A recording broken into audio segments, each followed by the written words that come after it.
My apology. Well, excited and disappointed. That's the way I'd kind of talk about this game. I mean, when you make 17 threes or whatever we made, you got to be excited. But that old adage, as soon as you make some shots, you decide you don't want to guard anybody. And I thought we did a poor job on that. And that was disappointing. So the pluses were the second half. I thought we bared down a little bit. Got the ball inside a little bit more, rebounded a little bit better. Those things turned into fast break or kick out threes. You still have to make the threes. We had some open looks. I was proud of his team only because in the first half, after we really punched them, they came back. And that's hard to do when you've gone through what he's gone through. And he's missing three really good players through injuries for the year. It's been that way all year. But those guards are going to be pretty good. We didn't guard them very good. And all in all, I say, we didn't turn the ball over till the end. We made about 3 or 4 at the end. We were shooting a little higher percentage.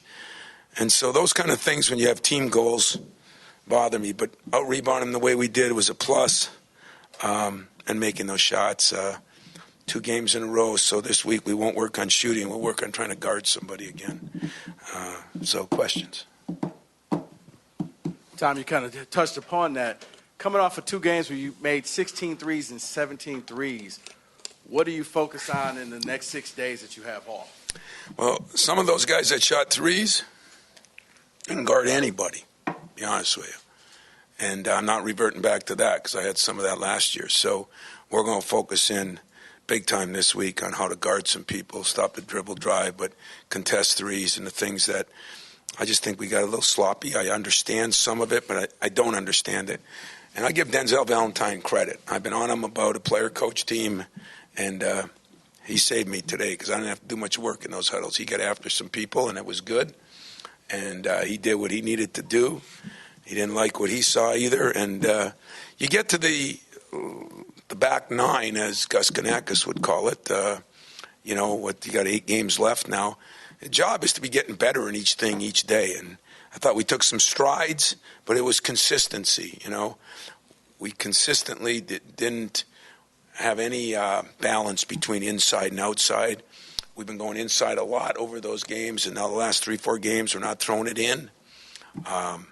It was really good when we made the first couple. Then all of a sudden we missed 6 in a row or something, and then we called some timeouts, got the ball inside. We did a better job getting it inside.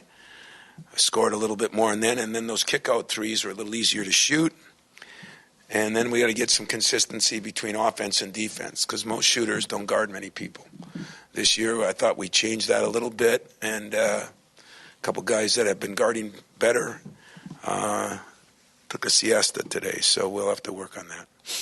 Tom, most of the season you've been trying to find a rotation, and this is a game that to me seemed telling of having one a little bit because you would have had an opportunity to get away from it if you wanted to. Do you feel like obviously Tum will change some things, but do you feel like you have that now? Yeah, it's a little better. I still have some questions at that 4 spot, It should have been a game when JB played more because they went with 4 guards a lot. It could have been a game when Marv. I thought Kenny early was very sheepish, and then later on I thought he played a lot better. And I thought Gavin was shaky early, and later on he played a lot better. Matt Costello was pretty solid, and Didi was – it's hard when Didi's got a guard, 6'2" guards. That's still our situation that, we've got to get better at. And but I did get, a pretty good rotation down. I mean, with the guards, it's getting a little better right now. I think we're in a position. McQuaid is starting to play a little better each game and didn't look for enough shots or get enough shots, but he's doing some things. He's passing the ball. He's pushing on the break. He's guarding decent. And so I think we are making some progress with our 4 or 5 guys there. Just to quickly follow on, you talk about Deontay was a 6'2" guard. When you play a couple of the next games, you're playing with Michigan, for example, and Indiana sometimes goes small. Can you stay this way going forward? Depends how hard he works this week. I mean, now those are some of the questions. Now they have to guard us too. But if we're just launching threes, they don't have to guard us as much. So that's what we have to get on. And it's not the player's fault. We just have to figure out some balance between the two. And, a tough game. I mean, Eddie is depleted. I I really thought he kept his team hanging in there the first half. That's hard to do. We were making a lot of shots, and we made shots, but we had some open shots too, and I'm sure he's disappointed about that. So, that'll be the big. I always said our teams have had one thing that has helped us in the NCAA tournament. We can play big, we can play small, we can run, and we can play half court. And that's going to be challenged now in the next couple of weeks on whether we can do that and move some things around and still try to get some guys back to where they were. Marvin Clark would be one, and Kenny Goins would be one, and then depending what happens with Tum Tum, some of it would be good to give Zell a little break because he's wearing himself out. But the other thing that I was very pleased with, the 28 assists on 33 baskets was impressive. That means we are moving the ball and everything, but sometimes not making the right decisions. How about the 56 rebounds? I can't remember that in a game. Or is that a product of the game, or are you particularly pleased with that, especially at 39 in the second half? Well, the 39 in the second half I'm prouder of because they were shooting pretty well. They were shooting 43, 44% in the first half, and they shot 36 for the game, but I thought we gave them some shots, and that was disappointing. And like I said, nobody was more disappointed than Denzel. I felt like I got Denzel all the way back today because he was on edge, and I like that. I like when he's on edge.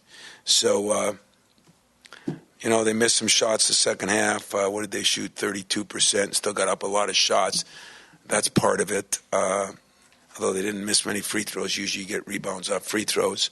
I thought Schilling did a much better job second half, and Didi did, and Matt Costello did. So, we're getting more and more guys. Denzel didn't get as many rebounds because I think our bigs are starting to rebound a little better. Also, do you like 4 practice days now before Michigan, Purdue, and Indiana? Yeah, we need some time right now. We need some time off. We won't be 4 practice days. We'll take tomorrow off. It's been a grinding 3 weeks with those, 4 games in 10 days, and then the travel and the injuries. So it's been. This is our chance to, maybe get a little healthy and see where we are, work on some things we're weaker at, and then make the stretch run, because that's really what it's coming down to now is the last 7-8 games. Tom, you mentioned the assist-to-field goal ratio. Just a little more on that. Was that one of the better games you've seen with the team gelling and moving the ball, or is that just a product of having so many opportunities with the rebounds and hitting the shots? I think a combination. I think that's a very good question. I think we got rebounds and kicked them out. We had wide open threes and on the break, and we ran a couple plays. We got some really wide open shots, and so it was one pass. It wasn't as much where the ball was swung, which is what you like to see, but we had some open looks in that. And so, I was pleased with that. I really was. And you can't blame guys. Aaron missed a lot of wide open shots early, and he's been shooting the ball really well. But what I was disappointed in his case is he's been our best defender. He's been maybe our lockdown guy. And as soon as some shots didn't go in, the other part and that's just unacceptable right now because we need a lockdown defender, especially with Tom out. Tom, this next 3-game stretch, I wonder what that kind of represents. Can that kind of give you a sense of where you're at going into the final stretch? It could. It all depends. 2 of those 3 are on the road. And as you're seeing all over the country, I'm not going to put anything on these games. When Iowa and Maryland are playing as well as they are and they got as many wins as they do, it's, you're going to have to rely on a lot of people to catch a lot of people. My job right now is to make sure we get better every day and see where that takes us at the end of the year, and then see where it takes us in the Big Ten tournament and see where it takes us in the NCAA tournament. So I don't know what it's going to represent. There's good teams on the road. You got to find a way to win some games on the road. There's no question about that. But right now, I just want to get some time that we try to get that rotation even better and see if we can figure out how we're going to guard some teams one way and other teams. You look at the 2 games we got coming up, it's almost 2 opposite teams. One has got 4 guards most of the time, and one has got 4 bigs. They only got 2, but they're so big that they are doubled. They're doublemint gums. They're huge. So 2 different ways, and that really should work to our advantage. I mean, that's the way we should be able to do it, but we need a couple guys play a little better. Any other things? Yeah, you mentioned Nairn without the boot today. Does he have a chance to play at Michigan? No idea. He did have the boot off today because today's the first day they're going to let him walk on it. He rode the bike a little bit. They're letting him walk on it. And, I mean, I didn't even know how that went. I don't even know if it was sore or not sore or what they think.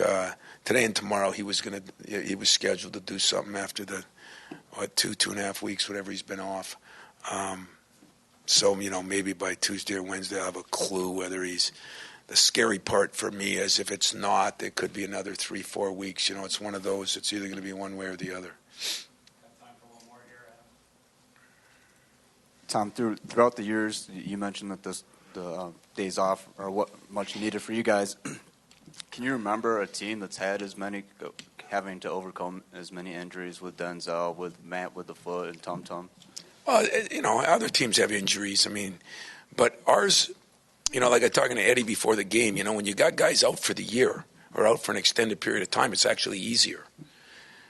It's worse in some ways, but it's easier because you're not always thinking, well, I don't want to change this. I don't want to, our hard thing is we've changed so many things to try to keep winning with different players, and that's what we do in our system. So every system's different too, but that has been a little bit of a problem, and the injuries and not understanding when a guy's coming back. I mean, we had no clue on Zell. We had no clue on Tom. We did have a clue on Marv and Kenny and Gavin, but some of those guys, the time they needed to get better. And so now we're trying to do that during the year, and it's still hard on them, hard on us. I mean, we want the truth, but it's a nice problem to have some depth.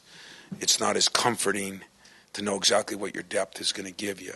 And I thought the one thing that we have to learn is everybody, when they come back from an injury, like Gavin gets the ball at the free throw line and wants to spin dribble, and I mean, I don't know where that came. I think that came from frustration and not being able to do anything and you're trying to get it all back at once, and that isn't going to work very well. So we have got to figure out a way to, come back in segments. Let's be good enough defensively that I can keep you on the floor, Marv. And if he stays on the floor, then his offense will get a chance. Let's stay on the floor, Marv, and then let's get a couple of rebounds. And I'm not just looking at it as his offense isn't the same as it was last summer. And so that's part of the growing process too that we got to battle, and it's been my most fun team to coach because I got unbelievable guys. I really do. And they've really done a great job in a lot of areas. It's been one of the more frustrating because I feel like we're always 2 steps behind on things that I think we could be a little better at, and it's cost us a little bit. And but it's nice to see Denzel back. I think now, he's back full go. He's starting to get after people again. That's going to help us. Brennan and Aaron had been playing better defense. I think they got shot happy today, which is going to happen. And there's no reason they can't shoot it and guard. So we got to get better at that. And our bigs, we have a pretty good rotation with the 3. It's getting that one more guy in there now that can do something. One day it's Kenny. I still think JB could have done some things because he can guard smaller people. But we got to do a little better job on that than we did today. So, and closing it up, when it's Coaches for Cancer, and, it seems like we've gone a longer segment. I think I've worn them 3-4 times. I've worn them more than my dress shoes, I'm not sure I'm in favor of that, so everybody knows, because I think one day I like that, even though everybody wants to have a home and an away and this and that. But the thing with Lacey is I give Carnival a lot of credit, and I give the NCAA and Coaches versus Cancer, the American Cancer Society, they came to me this summer with the idea on the laces, Lacey's laces, and we got them in touch with the Holsworths, and it's really been cool, and we got a lot of players calling from all over, and got a chance to talk to AP right before we wore them at Northwestern, and I just think it's one of the neat things that we all do. So some of you guys with boots, dress shoes, get out and get some laces, put them on, look like a dork like we do, but figure that it's an incredible cause, and it's really doing some neat things for other people, but probably someday for you people. And that's my only advertisement on that. And we'll take a day here and enjoy the win. And I think we'll have a press conference, Tuesday? And then we'll talk about our rival, those people I like so much. So I'm going to tell you ahead of time, I love Michigan, okay? So don't anybody ask me a dumb question. You're the king of it. You're the king. And so we'll enjoy this day, and then we'll talk about that on Tuesday. And like I said, we're getting better, but don't be fooled by making shots. I mean, making shots is good, but as fast as we made a bunch, we missed a bunch. And as fast as that lead grew, that lead shrunk. It's making shots and guarding people. And you do the two of those things, get a chance to be a hell of a basketball team. Thanks.